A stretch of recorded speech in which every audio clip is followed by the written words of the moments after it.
الله وبركاته أدي أدنى الإسلامية ومدة الصومالية نلك استوى شوكتان وأنا قوم مقاعد اللي هذا محمد علي حسين محمد مقاعد فرادheere محيط هالكم عن كتب يا مانسير ما استنوا مقاعد اللي هذا hooyo يدوني يوايه هذه وحكي شيئين سا إلا hooyo إلا مركل يمد سيدا أي مرة مقران سا وقف يسوي بدل ينرش بلاد وكسر كل دوي هي وحنا كبلان بسياسة hooyo cabashiya lagu kala culays badan lagu kala cadweyno lagu kala calool adag carshigeenu joognana lagu kala cabaad badan lagu kala caruur waxan lagu kala canaan badan maalinta casiiska ciidana la laabay cidna ay malayn karin waxa caadil loo qoray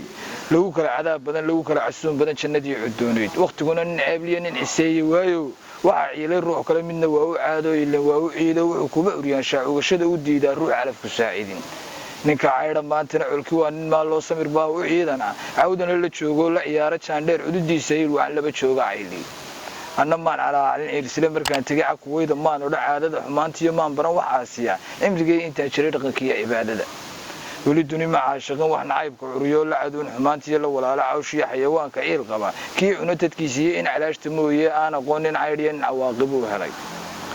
agta meeshan saariya waxaan caawa uun fali intan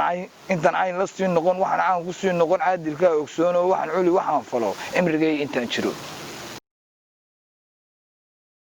maasadan waxaan curiyay 25 June 2020 maasadan waxay maasaan anigu nafsadaantayda iyo qalbigayga uga hadlayo sababtoo ay tahay dunida marka aad u fiirsato imika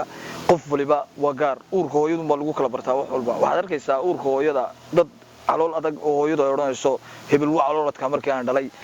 waxaad arkaysaa hooyo oranayso wallahi dib badan baan ka maray maxay hebel markii aan dhalay marka dunida markeeda horeba halkii ka soo bilaabmata waa uurka hooyada markii ka soo bilaabmato qofkan uurka hooyadii marka lagu beero ayuunbuu maxay